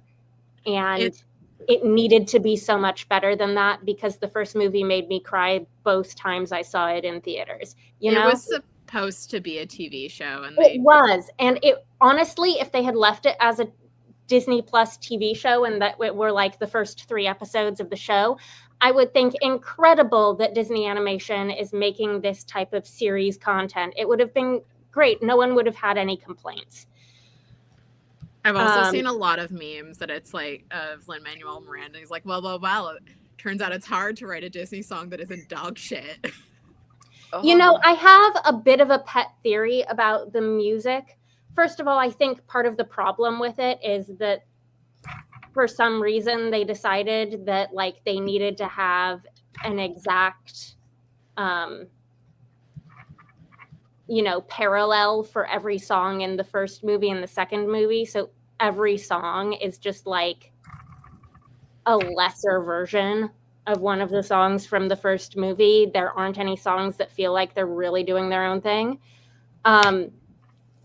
Secondly, I just wonder if like that music was badly arranged and orchestrated and recorded for a theatrical release, because the end credits version of the Big Princess song is actually very good. The version that's in the movie is not. So like I walked out of the theater humming that song because of the end credits version. If they hadn't had that version, I wouldn't have been able to remember the melody from earlier in the film. And I felt myself like sitting through those musical numbers feeling like I was having a hard time even like picking out the melodies. And I wonder if it was just like not arranged and recorded for a theatrical release. I'm not I'm not a musical, like I am not a musical person. I don't have a good musical ear. I don't know things about how music is recorded. But just because there was such a dramatic difference in quality for me between like the main version of that song and the end credits version, it made me think, you know? That maybe the songs themselves aren't as terrible as they seem, and they just needed to be better arranged or something. But yeah, it was very disappointing to me because, you know, I I just needed it to be better. This is all I'm saying. I'm a little bit heartbroken. I think that's really sad because I really enjoyed the original Moana, and especially like all of the songs in like if you ever get the chance to listen to the Maori version of the Moana soundtrack, it should be available on YouTube. It's like excellent. Like the Maori language versions of the songs are beautiful.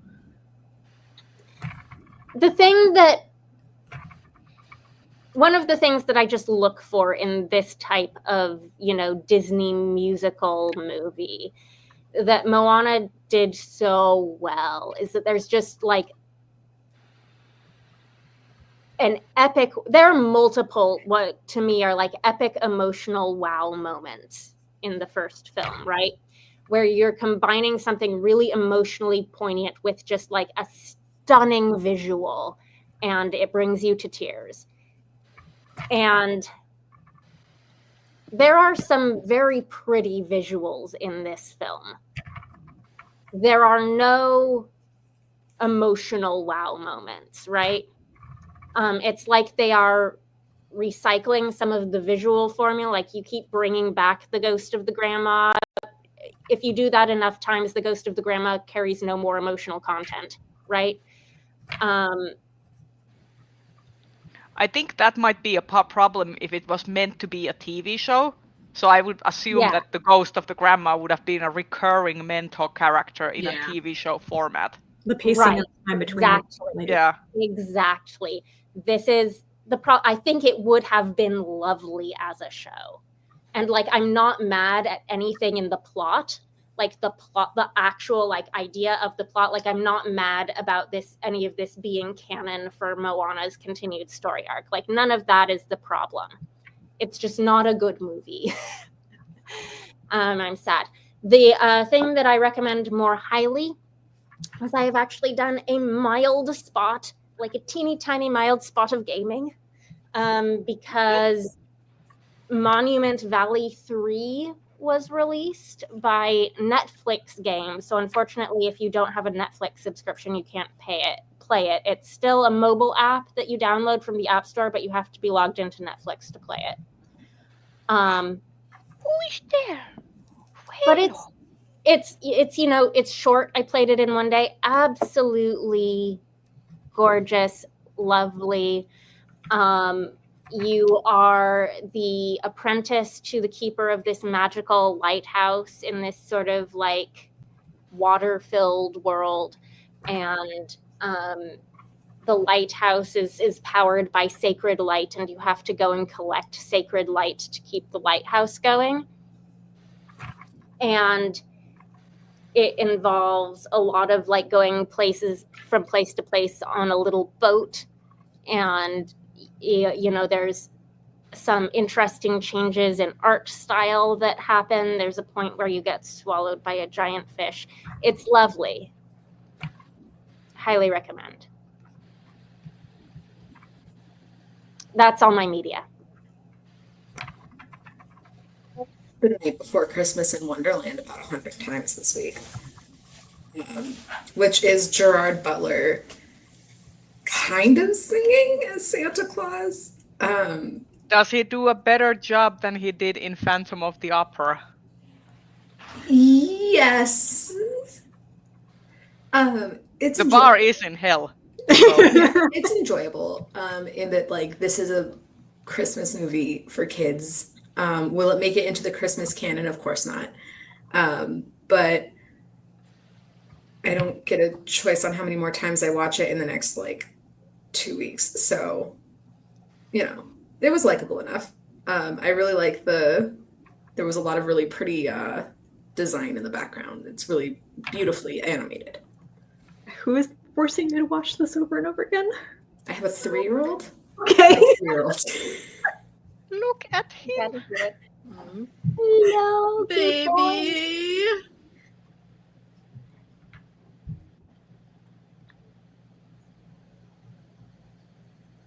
He's purring. He's purring so loud.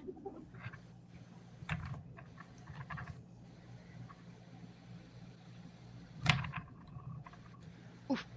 Okay. Yes. Yes, boy. Anything else for media? It sounds like that might have been the last thing. All right. Well, we don't have a whole lot of time, so maybe overall, how would you? I mean, aside from the election, because that's its own brand of fuckery. Overall, how was 2024 for everyone?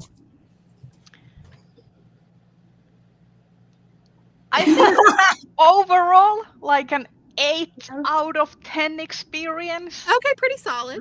Pretty I solid. mean, Like Ray, you got to travel so much this I year. got to travel. Like I things were going pretty smooth. Like I got promoted. Like it's stuff happened. Like it was exciting. It's unfortunate. Like the median value kind of was brought down by a few unfortunate happenings and politics. We just had a Nazi reading party in one of our public libraries that was counter-protested by an anti-fascist reading party, and the police had to get involved. And I'm like, why do I have to live in a time when we are having debates about far-right reading parties being like an okay thing? Like I thought we kind of agreed that was not a good thing to have. But yeah, other than that, I guess it's good that they also read. Big fan of Glasgow. That was a great time. Yes, Glasgow was excellent. Scotland was a huge highlight of the year for me, for sure. 10 out of 10. Would Glasgow again? Yes. Yes. Would Edinburgh again? Would Edinburgh again, definitely. Edinburgh. Yeah. Just Um, lovely architecture. I feel like I read more this year than I had last year, which feels really Same. good for me. That is very much the same for me. Like, I feel like at the beginning of the year, I just been not reading for so long, and then I really picked up steam through the rest of the year, and I just have felt better for it. Yeah. So in that way, like, definite things that I would repeat. Would I repeat 2024 again? Maybe not. But that's, you don't reread books, or you don't reread years. You reread books. You don't reread years. If I could reread a year, I would like redo 2018 all over again. Best year ever. But oh well. Let's put it this way. There are maybe some choices that I would rethink for 2024 if I were to redo it. But overall, I think like most of the choices that I made were good, and all the kind of negative stuff was more outside of my control, which actually makes it worse, because then you're like, well, You know what? I'm looking forward to 2025. I think we're going to have a good time. I'm super looking forward to Seattle. I am looking forward to reading more. I'm looking forward to like doing more of the things I like, all that good stuff. That is going to be my focus of 2025, is focusing on enjoyment and what brings me joy. I don't want that taken away from me. I refuse to be miserable, Yeah. Yeah, But- I feel like for 2025 I want to focus more on building community and like focusing specifically on like friendships and making sure that I take the time to foster friendships online and out of online spaces, just because like this like community is so like easily like taken away if you don't like foster it. So I feel like I want to make a concerted effort next year to be more present in my friends' lives, because sometimes it's very easy to kind of just like, well, you know, it's You're gonna be doing low by year. Yeah, that's good. Yeah. Cool. I'm looking, I think 2024 was kind of a difficult year for me emotionally, like just dealing with the dossier and kind of the uncertainty around that, and like that's going to continue till spring 2025 because I don't find out until then. Ooh. Is that what that's how long they keep you on the hook? Ugh. So I turned in my draft dossier end of August, which is why I didn't go to Glasgow, because I was dealing with that and I would have been a miserable person to be around. I got suggestions for how to revise my candidate statement, and those were due end of September, because my dossier was with the P&T committee for those initial feedback for 2 weeks. Then it went to my external reviewers. So these are people who have a position I am aspiring to, who I've not worked with, who are in a similar field, who like do similar work, and they review my dossier and are like, this is good, this is bad. And then it goes back to the P&T committee. There is a student letter of, do we think that this person is a good teacher? Then the P&T committee writes a letter. My boss writes a letter. Then it goes to the senior review panel, and they'll write a letter in January. And then it goes to the dean, who writes a letter. And then it goes to the provost's office, and they're the ones who make the final decision. Can't they just take a couple of these, like streamline it? Like that seems like a long time to be like fretting over whether or not you passed or not. Jeez. So if I go to BookNet Fest next year, which I'm hoping to, I just need to figure out money. It will be right after I find out. So if I do get it, I'm considering getting a sash that says tenured and wearing it. Yes. I Do mean, it. considering how much you have to work for it, I mean, that's the least. Yeah, but I think 2025 will be better because I'll find out. I'm doing some travel for work. Like I'm going to the Netherlands for a conference. Oh, that's so That's cool. Very I'm spending cool. a few days in London beforehand because I like, I might as well take some personal days, visit some Sparkle Rocket folks in London, and then adjust to the time difference, then go down to the conference. And then hopefully, Seattle, maybe BookNet Fest, maybe Minneapolis for another conference. I'm trying to, I won't find out until next month if my proposal was accepted, and I don't know if I'm going to go if my proposal isn't accepted. So That's fair. But if you do, I if will I take do, you I'm out. definitely going to try and come a couple days before and hang out with you, and then take the train down to Chicago and hang out with my bestie. Yes. I'm so excited about the train from Minneapolis to Chicago. I love trains. I heard it's really operating smoothly. It used to be a little bit hit or miss, and everyone I've heard from in the last couple of years have said it's like incredibly good. But yeah, I've had, speaking of hit or miss, the Cascade Railway is hit or miss. But anyway, yeah, I'm excited. I think 2025 will be a good year. Yeah. I hope my bees survive the winter. Did they already push all the males out of the nest? Well, yeah, in like October. Okay. That was a It's fun cold bee here. fact. We don't screw around with lazy butts.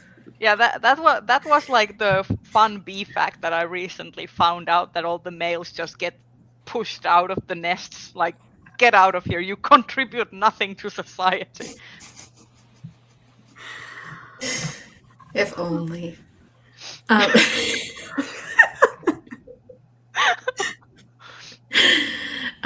Yeah, if you want a different fun fact, do you know that they dance to show each other where nectar flow is?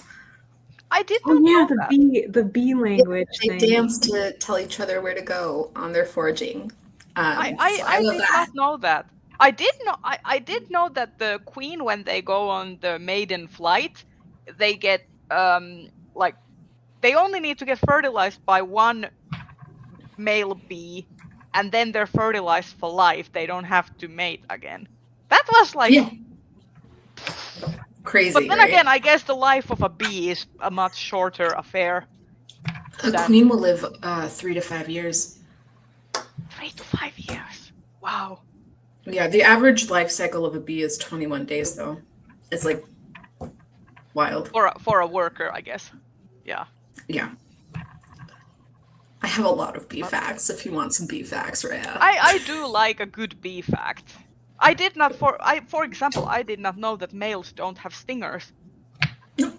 For some They're big, some fat, and reason, fuzzy. for some reason, every single time I've been stung by a bee, I have for some reason held on to a lot of rage about the fact that it must have been a guy. And turns Sorry, guys.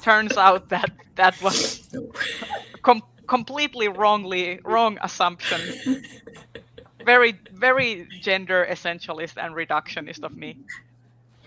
I did want to call out for anybody who watches this and thinks of us at a later date that we are eligible for the Hugos, and you should put us on your nomination list. Yes. We're cool. We are cool. Dude, it would be actually really fun to be nominated for Seattle. It would be so fun. I will say that especially if you want to if you want to listen to more of us comparing Martha Wells's Books of the Roxora main male character to a romantasy heroine, or random bee facts, or the continued webtoon lore of my poor reading decisions, then we're here every month. I'll give you updates on ACOTAR. Oh yes. I want, before we go, I want to just plug something, is that I will be doing my twice yearly anticipated releases. I've got my video in the works for first half of 2024. So I know we sometimes do end videos on like, what are we looking forward to? I will point everyone to the fact that around the new year, I will be uploading on my channel an anticipated SFF book releases of 2024. I also just want to bemoan that we're probably losing TikTok, and I never even gained enough followers over there to be allowed to put a link in my bio for people to find me elsewhere. And it's really sad because it's like, that was a failure. I spent years on this failure. I'm still proud of you for it, though. Thank you. We're losing TikTok? Or In the US, you're not losing- yes. Okay. You're not losing TikTok, Rhea. You're fine. I mean, I'm not using TikTok, so I'm a boomer who watches TikToks from Instagram Reels, Same. where people Look, I re-upload them. figure, like, if there's something worth watching on TikTok, someone will drop the link in Maddie's Discord and I'll see it. I get the discourse anyway. I don't have to wade through, like, video after video of, like, random shit, or the algorithm. Yeah, exactly. fuck with me. I get the I just you want missed Discord out people to on watch regurgitated. my videos. That's, And you missed out on a that's bunch why of I'm like there. 20-year-old. Oh, sorry. What did you say?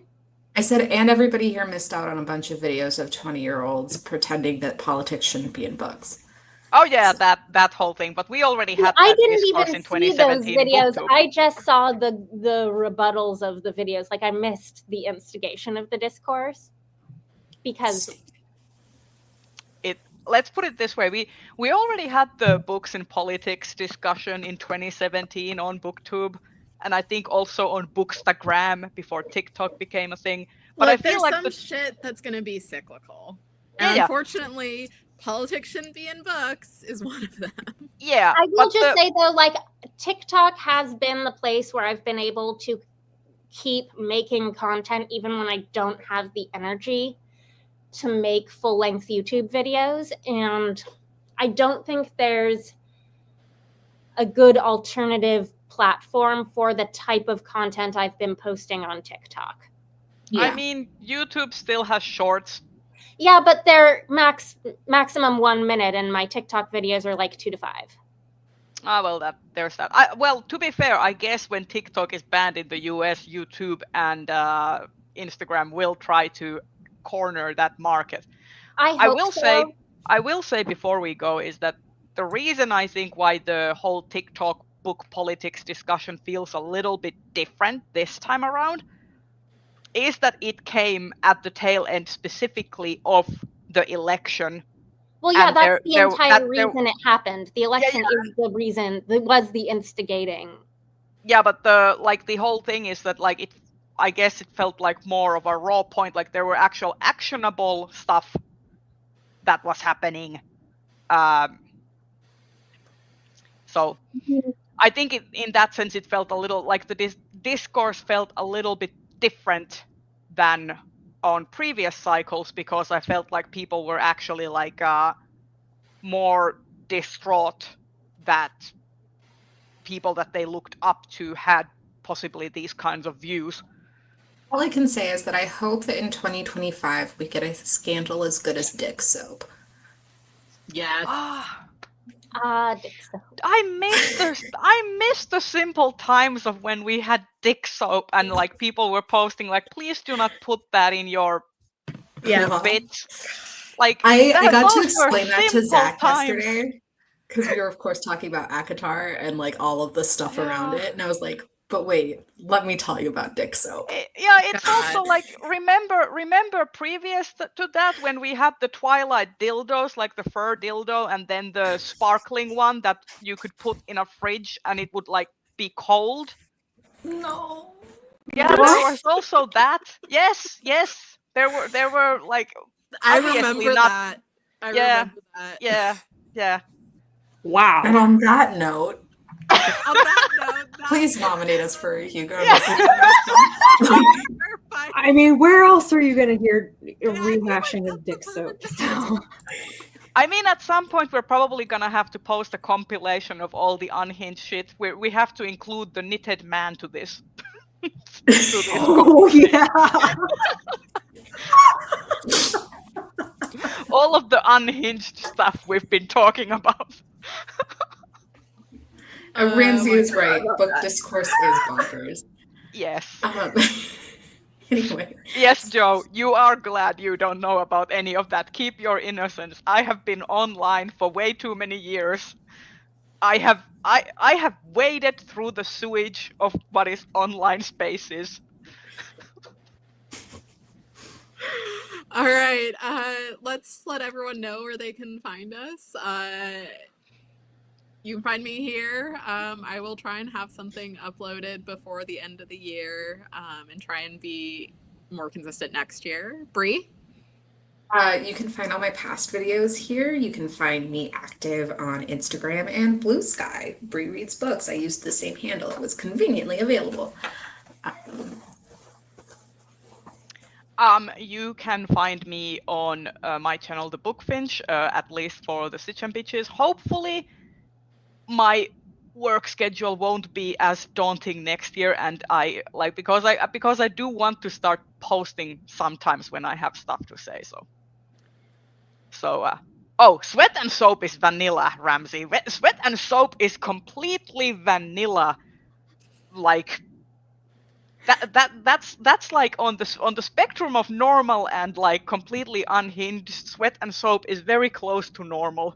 I guess if you can get through the creep factor of the first volume, you can find out how sweet it actually is. Like, you will realize very quickly when you're part of the internet discourse that someone having the kicks out of just continuously smelling you is not the worst thing that could happen to you.